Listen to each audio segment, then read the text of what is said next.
This is pretty much going to go for all iPhones, okay? You basically want to do a factory reset. You want to go ahead and reset everything on the phone as if you bought it brand new and took it out of the box. So you will lose everything. Everything will be erased on the phone. This is basically if you want a clean slate or if you want to go ahead and sell your phone, okay? Now, we're not going to be doing no downloads, no software downloads, no iTunes. We're going to do everything directly from the phone itself, okay? So very, very easy. So first thing is go ahead and open up your settings app. And then from your settings, what you want to do is you want to scroll down and you want to go to General. Tap on General. And then you want to scroll down again. Second to the bottom, it says Reset down here. Tap on that. Next thing you want to do is you want to tap on Erase all content and settings, okay? Tap on that.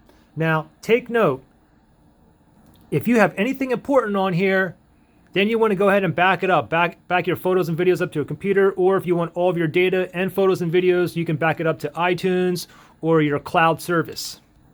Anyways, you'll get this here. Go ahead and input your password to your phone. As soon as you pop your password in, you'll get a message down here, and it says, this will delete all media and data and reset all settings. If you want to proceed, click on Erase iPhone. Now it says, are you sure you want to continue? All media, data, and settings will be erased. This cannot be undone. So I'm going to go ahead and proceed. I'm going to erase iPhone. Now the thing is, if you guys have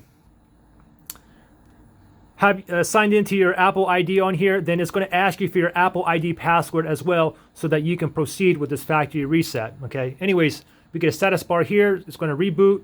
We're going to get the Apple logo. It's going to pop up here again. And then we're going to get another status bar.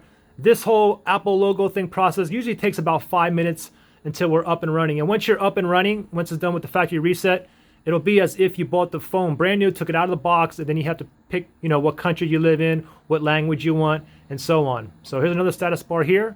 Let's wait till that gets done. Let me put the video on pause. Okay, status bar went away. Now it's the Apple logo by itself. And now, guys, we are in business. So here's the hello part. And you start off here. Go ahead and pick your language, your country, and so on. Now it's a clean slate. You can start back over, or you can even sell your phone as is right now. Any questions? Comment below.